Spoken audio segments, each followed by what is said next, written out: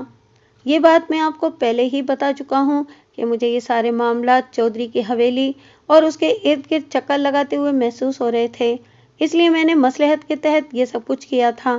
خدا کے فضل و کرم سے میں نہ پہلے کسی بٹیرے اور چودھری سے مرعوب ہوا تھا اور نہ اب ہوا ہوں۔ البتہ رقم میں نے رکھ لی تھی، یہ بھی میری اسکیم کا حصہ تھا۔ اس تھانے میں آتے ہی ASI نے مجھے تمام مخبروں کے متعلق بتا دیا تھا اور ان مخبروں میں 2-3 عورتیں بھی تھیں۔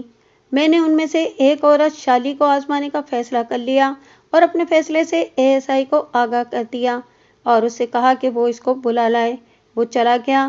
مجھے چودھری کا رویہ کچھ عجیب سا محسوس ہو رہا تھا۔ شالی سے جب میں نے اس متعلق کہا تو اس نے اگلے دن مجھے تمام رپورٹ دینے کا بتایا اور اس سے اگلے دن شالی نے ہمیں کافی حوصلہ افزا رپورٹ دی، جس سے کلیم کا معاملہ ذرا روشنی میں آ گیا۔ لیکن افتخار کا قتل فی الحال دلی دورست والا معاملہ لگ رہا تھا۔ ہم پکا ہاتھ ڈالنا چاہتے تھے۔ ہمیں یہ بھی توقع تھی کہ شیدا اگر بڑے شہر میں روپوش ہوا ہے تو بازار حسن کا چکر ضرور لگائے گا۔ ابھی میں انہی سوچوں میں گم تھا کہ میری میز پر رکھے ٹیلی فون کی گھنٹی بج اٹھی۔ میں نے ریسیور اٹھایا تو دوسری طرف شہر کے تھانے کا انچارج بول رہا تھا، نیاز بھائی کیا حال چال ہیں؟ اوہو طاہر بھائی، آپ؟ میں بالکل ٹھیک ہوں، کہیں خیریت تو ہے؟ ادھر تو خیریت ہی ہے، آپ کا بندہ مل گیا ہے لیکن وہ آپ کو مل نہیں سکتا، طاہر نے معنی خیز لہجے میں کہا۔ کیوں بھائی؟ میں نے ہنستے ہوئے کہا، اپنا کوئی بندہ بھیج دیں، اس کو ساری بات بتا دوں گا۔ ٹھیک ہے، میں سپاہی دلاور کو بھیج دیتا ہوں۔ پھر میں نے خدا حافظ کہہ کر ریسیور کریڈل کر دیا۔ سپاہی دلاور نے واپس آ کر مجھے رپورٹ دی تو میرے بیشتر اندیشوں کی تصدیق ہو گئی۔ کلیم قتل ہو چکا تھا اور قاتل شیدا تھا۔ قتل کی وجہ وہ نہیں تھی جو بظاہر نظر آ رہی تھی، یعنی کہ دولت۔ بے شک 10,000 روپیہ بہت بڑی رقم تھی اور یہ عام کے عام گٹھریوں کے دام والی بات تھی۔ مقصد بھی حاصل ہو گیا تھا اور رقم مفت میں ہاتھ آنی تھی۔ قتل جس تھانے کی حدود میں ہوا تھا، شیدا اب اس تھانے کا مجرم تھا۔ البتہ پوسٹ مارٹم کے بعد لاش یہیں آنی تھی۔ وجہ میں آپ کو بتا دیتا ہوں کہ جب انسان حوث کا بندہ بن جائے تو وہ اپنی حوث کی تکمیل کے لیے کچھ بھی کر سکتا ہے، اور جب معاملہ چودھری احسان علی جیسے شخص کا ہو تو جو کچھ بھی ہو جائے کم ہے۔ جیسا کہ میں پہلے بتا چکا ہوں کہ گاؤں کی آدھی سے زیادہ زمینیں چودھری کی تھیں، لیکن اس کی حوث بڑھتی جا رہی تھی اور اس کی خواہش تھی کہ گاؤں کی ساری زمینیں اس کی ہو جائیں۔ کلیم کے باپ کے نام بھی 5 کنال زمین تھی جس پر چودھری کی نظریں تھیں۔ وہ کئی بار کلیم کے باپ سے کہہ چکا تھا کہ زمین مجھے دے دو، میں تمہیں اتنے پیسے دوں گا جس سے تمہاری دکان بڑی ہو جائے گی۔ کلیم کا باپ چودھری کے رعب اور دبدبے میں آ کر زمین بیچنے کو تیار ہو گیا تھا، لیکن کلیم نے انکار کر دیا تھا اور ایک بار چودھری کو کچھ تلخ و ترش جملے بھی کہہ دیے تھے۔ اس دن سے چودھری کلیم کو دنیا کے تختے سے اٹھانے کے منصوبے بنانے لگا۔ بڑے شہر میں بھی چودھری کے چند گرگے رہتے تھے۔ شیدے کو پتا تھا کہ کلیم ہر ماہ بڑے شہر جاتا ہے۔ مختصراً یہ کہ شیدا کلیم کو ان گرگوں کے گھر لے گیا بہلا پھسلا کے۔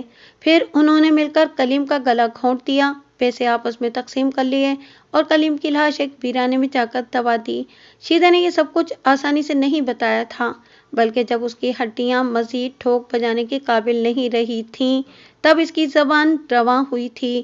چودھری کو بھی میرے توسط سے بڑے شہر کے تھانے میں جانا پڑا تھا۔ چودھری نے صاف انکار کر دیا تھا۔ اس نے بیان دیا تھا کہ شیدا جھوٹ بول رہا ہے، اس نے پیسوں کی خاطر کلیم کو قتل کیا ہوگا اور اس کے ساتھیوں سے میرا کوئی تعلق نہیں ہے۔ گواہ کوئی نہیں تھا اس بات کا جس کے سامنے چودھری نے قتل کیا ہو۔ چودھری نے اپنی ضمانت قبل از گرفتاری کروا لی تھی۔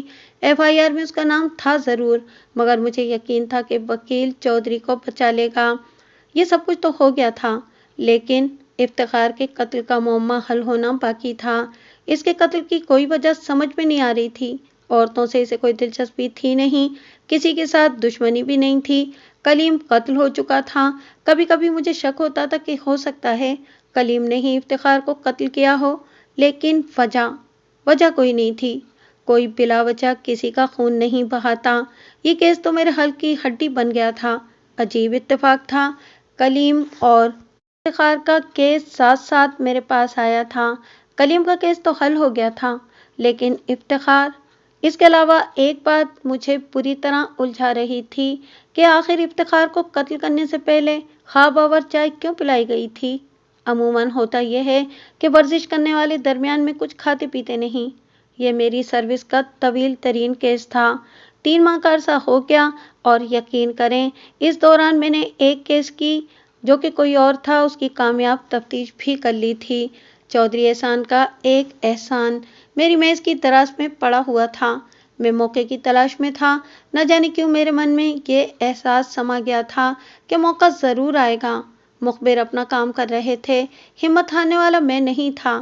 افتخار کا باپ اور ماں کئی بار آ چکے تھے، ان کے آنسو اور التجائیں میرے دن کا چین اور راتوں کی نیندیں حرام کیے ہوئے تھے۔ اس وقت دن کے 11 بج چکے تھے۔ ASI بھی میری طرح پریشان تھا اور کام میں لگا ہوا تھا۔ اچانک سپاہی دلاور اندر داخل ہوا اور مجھے سلوٹ کر کے بولا، سر، رانا صاحب نے آپ کو اسپتال میں بلایا ہے۔ اسپتال میں کیوں بھائی، خیر تو ہے؟ میں نے حیرانی سے پوچھا۔ سر، چودھری احسان کی بیٹی نینا نے خواب آور گولیاں کھا کر خودکشی کی کوشش کی ہے اور وہ اس وقت اسپتال میں ہے۔ پھر میں سپاہی کے ساتھ بھاگم بھاگ اسپتال پہنچا تھا۔ میں نے نینا کو دیکھا، واقعی وہ بہت خوبصورت تھی، لیکن اس وقت موت کی زردی نے اس کے حسن کو گہنا دیا تھا۔ وہاں ASI موجود تھا، وہ مجھے ایک طرف لے گیا اور بولا، سر، ڈاکٹر نے کہا ہے کہ اس کے بچنے کی امید صرف 10% ہے۔ اس کا بیان ضروری ہے۔ ہم دونوں اس کے قریب چلے گئے۔ ڈاکٹر ہمارے ساتھ تھا۔ پوسٹ مارٹم بھی یہی ڈاکٹر کرتا تھا۔ کافی ذہین اور اپنے پیشے میں کہنہ مشق تھا۔ چودھری احسان بھی ایک طرف پریشان کھڑا تھا اور اس کی گردن جھک گئی تھی۔ بہرحال نینا کی حالت بہت خراب تھی۔ تقریباً 20-25 منٹ میں اس نے رک رک کر اور بڑی مشکل سے اپنا بیان لکھوایا۔ بیان ASI لکھ رہا تھا اور میرے کان اس کے منہ کے بالکل قریب تھے کیونکہ اس کی آواز بہت دھیمی آ رہی تھی۔ مجھے یہی لگ رہا تھا کہ وہ بس چند گھنٹوں کی مہمان ہے۔ ہم نے اس کے بیان پر ڈاکٹر کے اور 2 گواہوں کے دستخط کروا لیے، پھر ہم تھانے واپس آ گئے۔ شام کو ہمیں اطلاع ملی کہ نینا کی روح قفس انصری سے پرواز کر گئی ہے۔ اب میں آپ کو نینا کے بیان سے آگاہ کر دیتا ہوں اور دیکھیں کہ انسان کی نفسیات کیسے کیسے گل کھلاتی ہے۔ نینا نے اپنا بیان لکھوایا تھا، میں خدا کو حاضر و ناظر جان کر یہ کہہ رہی ہوں کہ میں نے خود خواب آور گولیاں کھائی ہیں اور یہ بھی اقرار کرتی ہوں کہ افتخار کو میں نے ہی رسی سے گلا گھونٹ کر ہلاک کیا ہے۔ وہ بے گناہ تھا، غلطی میری تھی، لیکن میں کیا کرتی؟ اس سے مجھے پیار ہو گیا تھا، وہ میرے من میں اتر گیا تھا، اسے نکالنا میرے بس سے باہر تھا۔ وہ صبح میدان میں ورزش کرنے آتا تھا، میں اکیلی سیر کے بہانے نکل جاتی تھی اور دور دور سے اس کو دیکھتی تھی۔ اس طرح کئی ماہ گزر گئے، مجھے کسی پل چین نہیں آتا تھا، میں مضطرب رہتی تھی۔ آخرکار ایک دن میں نے موقع دیکھ کر اس سے اپنے دل کی بات کہتی۔ وہ حیران نگاہوں سے مجھے دیکھنے لگا۔ آخر میں نے اسے جھنجھوڑتے ہوئے کہا، کچھ تو بات کرو افو۔ بات کروں؟ کیا بات کروں بی بی جی؟ آپ نے بات ہی ایسی کہہ دی ہے۔ ہم تو آپ کے نوکر ہیں، مزارے ہیں۔ میں نے آپ کے متعلق کبھی بھی اس طرح نہیں سوچا۔ میں غصے میں بھری ہوئی گھر واپس آ گئی۔ اس کے بعد کئی دفعہ دل کے ہاتھوں مجبور ہو کر میں نے اس پر واضح کیا کہ میں اس کے بغیر مر جاؤں گی، لیکن وہ پتھر ٹس سے مس نہ ہوا۔ آخر اس نے یہ کہا کہ میں چودھری صاحب کے سامنے شرمندہ نہیں ہونا چاہتا، میں نمک حرامی نہیں کروں گا۔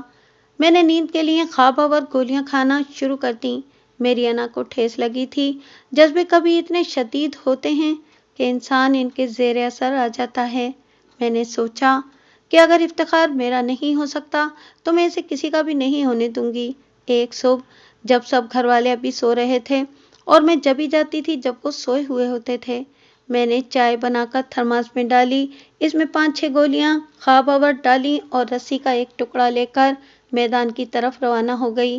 وہ مجھے ورزش کرتا ہوا ملا۔ میں نے اسے سلام کیا تو اس نے میرے سلام کا جواب دیتے ہوئے انتہائی کھردرے لہجے میں کہا، آپ یہاں نہ آیا کریں بی بی جی، اگر آپ آئندہ یہاں آئیں تو۔ میں نے اس کی بات کاٹتے ہوئے انتہائی نرم لہجے میں کہا، میں آئندہ نہیں آؤں گی، آج آخری بار آئی ہوں، چند باتیں کروں گی اور یہ آخری باتیں ہوں گی۔ پھر میں نے اسے کہا کہ آخری بار میرے ہاتھوں کی بنی ہوئی چائے پی لو۔ میں نے باتوں میں لگا کر اسے چائے پلا دی۔ 5-6 گولیوں نے اپنا اثر دکھانا شروع کر دیا۔ اس کی آنکھیں بند ہونی شروع ہو گئیں۔ میرے سر پر خون سوار ہو گیا۔ وہ گرنے لگا تو میں نے اس کی گردن میں رسی ڈال دی اور پھر دیکھا آپ نے کہ زہر عشق اس کے تن بدن پر اثر کر چکا تھا، جس نے ایک کمزور سی لڑکی سے یہ واردات کروا دی تھی۔ جب نینا کو دفن ہوئے 3-4 دن گزر گئے تو میں اور ASI چودھری احسان علی سے ملنے اس کی حویلی پہنچ گئے۔ وہ اپنی خوابگاہ میں بستر پر لیٹا ہوا ملا۔ اس کی حالت دیکھ کر کوئی بھی نہیں کہہ سکتا تھا کہ یہ وہی فرعون صفت چودھری ہے جو کسی کو خاطر میں نہیں لاتا تھا۔ ہم نے چند رسمی سی باتیں کی اور اس کی امانت وہ نوٹوں کی گڈی جو وہ مجھے دے کر تھانے میں آیا تھا، میں اس کی چارپائی پر رکھ کر واپس آ گیا۔ پہلے نوٹوں کی گڈی میں نے اسے مٹھی میں کرنے کے لیے پاس رکھی تھی۔ ہم اسے بہت کچھ یاد دلانا چاہتے تھے، کافی باتیں بھی کرنا چاہتے تھے، مگر اس کی حالت دیکھ کر ہماری زبانیں گونگ ہو گئی تھیں۔ کچھ دنوں بعد ہمیں پتہ چلا کہ چودھری احسان علی جو بڑے فخر اور رعونت سے کہتا تھا کہ میں کسی کا احسان نہیں لیتا، ذہنی توازن کھو بیٹھا ہے۔ اب وہ ہر کسی سے کہتا تھا میری ساری زمینیں لے لو، مجھے کچھ نہیں چاہیے، کچھ بھی نہیں چاہیے۔ یہ بات بھی بتا دوں کہ چودھری کو بذریعہ فون چیتے نے کلیم کے قتل کے متعلق آگاہ کر دیا تھا۔ وہ ہم سے ڈرامہ کرنے تھانے میں آیا تھا۔ آخر میں بھی انسان ہوں، میں اس بات کا اقرار کرتا ہوں کہ کھرے میرے ذہن سے نکل ہی گئے تھے، لیکن ایک بات سے آپ بھی اتفاق کریں گے کہ جس کام کو جس وقت ہونا ہوتا ہے اسی وقت ہوتا ہے، اور جس طرح اس باری تعالیٰ کو منظور ہوتا ہے اسی طرح ہوتا ہے۔